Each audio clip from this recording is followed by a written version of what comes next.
Hey, I'm Axon, and I bid you welcome to the Machinations Community Spotlight. Tell us a few words about yourself. Hello, Machinations. I'm Daniel Narvaez. I'm currently a fourth year at Parsons School of Design, and I have been a game developer for almost 2 years now. And I first stumbled upon Machinations about a year ago, working on a couple of assignments. Really got into systems thinking. My first exposure to that was with Daniel Narvaez reading about thinking in systems. Um, and so there were a number of things that I wanted to see. Though I saw a lot of potential for using machinations like in my games because Yeah. there's a lot there for systems to see how they interact with one another, what the components are, um, and so it was a tool that I was really excited to use. And my first my first webinar that I attended was actually the one for the Unity plugin as well. And Aha. I was like, this is actually pretty cool. And I can see that it sort of just maps over it, and like you can basically make the system directly in machinations. Yeah, a great Um, part of it can be done. Yeah, yeah. in terms of machinations, I've made one game inside the diagram, and that one is called Card Capital. Yeah, the one I saw. Yeah, yeah. Correct. Card Capital was my take. I wanted to do something that was sort of critiquing the economy of like card gaming. Hmm. I from when I was about 4 years old till about like maybe 12, 13 years, I played Yu-Gi-Oh, Card Fight Vanguard, Magic the Gathering.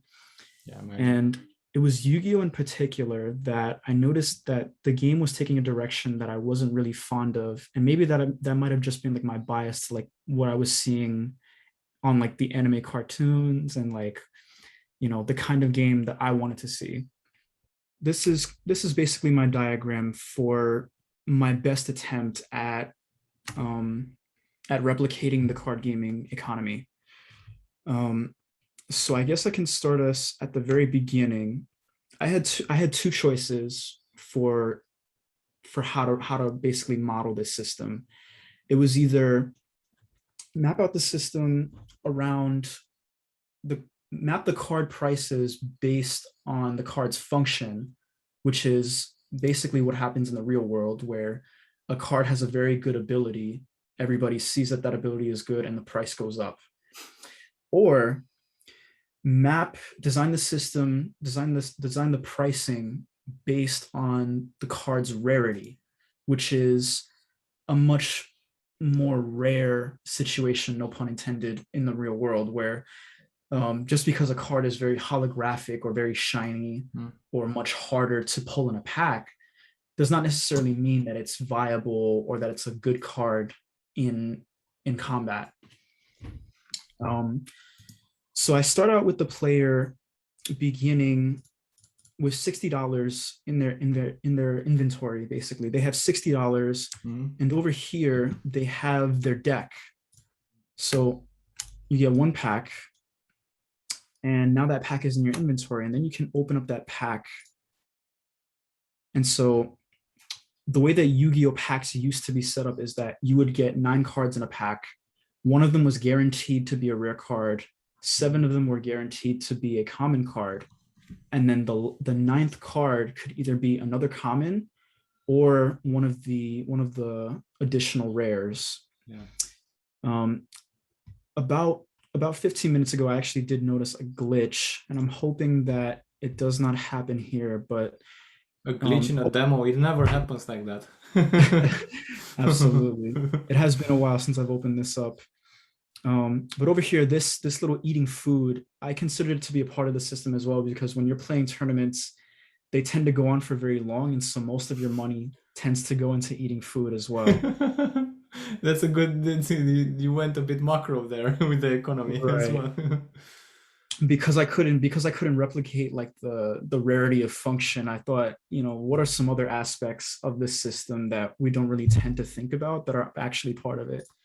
When you're in a tournament setting, there's other people there, and they've always got like their own binders of cards that they want to trade or that they want to sell. Usually you trade them evenly, or you would buy for them with actual cash. And then they would usually take the market price. So right here, I have these very static market prices for like what a mega rare is. A mega rare would cost like $150, and an ultra rare would be there. Some other things that I considered were the typical thieves that you hopefully don't encounter during your trips to a local card shop. Um, Okay, so that's actual thieves that you meant there. I was wondering right, what's that. I was thinking, okay, is it like game thieves, in-game thieves from some game mechanic, or like actual thieves? right. And you So mean the actual thieves? probability the probability of your stuff getting stolen is based on how many rare cards that you have. So super rares, ultra rares, and mega rares, based on how many you have in your inventory, the more likely chance that a thief will come and steal your stuff. Um, Everything is gone. Could be everything. correct. Nice. Everything would be gone. I really think that you've covered quite a lot about how a designer would experiment with their economy on paper just to see how things would pan out for a typical player and what the actions would be. What do you think that was the most um, valuable insight that you got from this diagram? Um, for me, I believe the insight was definitely trying to figure out how it was definitely like seeing how many packs you have to buy in order to actually get the cards that you want, which was something that I didn't really think about when I would participate in these tournaments as Mm. a teenager. And now looking at this, when I put this out, I was like, I had spent a lot of money on just opening packs trying to get that one card, where I'm pretty sure that if I just bought it for a vendor price, I probably would have saved me some money.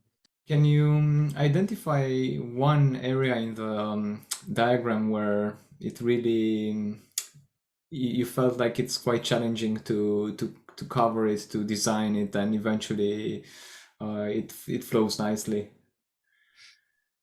The first thing was what you see here was the inventory versus the deck. Because there are so many converters and so many pools, it was very hard for me to first. I think I spent a lot of time just trying to map this out. Was like there are so many things that you can do with the inventory here. You can either add it Mm. to your deck, remove it from the deck, or sell it to a shop.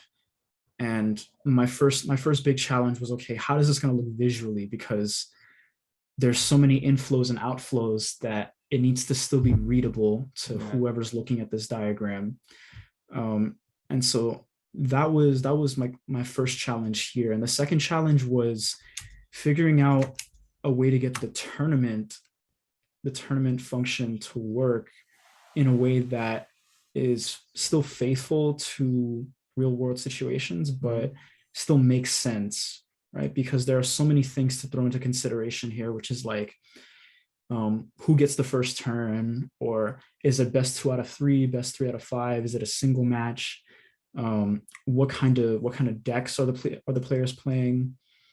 Because it's like you can be facing the best player in the tournament round Mhm. one, Mhm. and you wouldn't even know it Yeah, until you yeah, lose.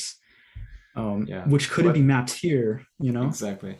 But that's the thing that you in a diagram you don't need to, in a machination you don't need to map all of these things. It's enough to map what you did, enough to get the insights, and enough to start testing. Did you share this with anybody? Did you have discussions or brainstorming around this with colleagues or teachers or other game designers? Yeah, I shared it with my professor, and he said that like this tournament function was handled in the best way based on the limitations of of Precisely. the of the software, because he's also a very big fan of machinations as well. And Nice. Nice. he was like, yeah, I mean, um, there's nothing more that you could have done, but this was a very creative way to handle it, because starting with round one, the probability is a lot more generous than the final round, which is very hard to win. Precisely. Yeah. And so when the player loses, you go back to this loop of opening packs and then selling and buying more cards in order to boost your deck's rarity, and then going back into it, and then they give it another shot. The diagram is very well designed. It's very aesthetic. That's the word I was looking for. One of the most aesthetic diagrams I've seen. Very well organized. Also very easy to read in terms of colors, and very useful in terms of mechanics. And I think it's quite people in the community can really learn from all of these layout tricks that you used here. You used like this large text where you highlight areas, and you thought about very many things with even the thieves. So that's actually quite a cool thing. And in closing, would you like to share anything with the community? Any kind of wisdom or tips or anything? For one, save your money in card games. That is a very invaluable. That's a very invaluable advice. If you see this, especially in online card games as well, like Hearthstone and Magic Arena, like if you see those sales, just totally. hold on tight to your gems and your extensive your secondary currency. That's a very useful tip. And I guess anything else that I'd like to share is that I did, as I mentioned at the very beginning, I just launched my website. I'm always open to critique and feedback. I'm also open to connecting with anybody on LinkedIn or any other social media like Twitter. I'm also on Twitter as well. Yeah, I'm gonna ask you to share with me all the links for your website and for the games you've made and the Twitter and everything. Anything that you like to share, we're gonna share ourselves. Very good, Daniel. I'm very happy to have received such a bounty of awesomeness, of Machinations awesomeness. I feel very fortunate to have yeah.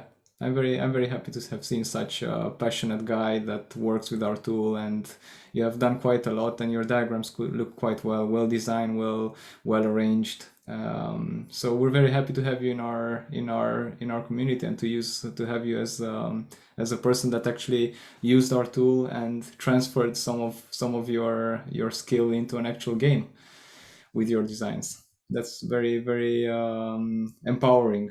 Thank you for having me, Axon. It's a pleasure. I wish you a very good evening. Well, a good day. It's evening here, Yeah. so it's day there. I wish you a good day and then a good evening, and have a nice week as well. Thank you. You too, So, Axon. thanks, man. Bye, Daniel. Bye. Take care.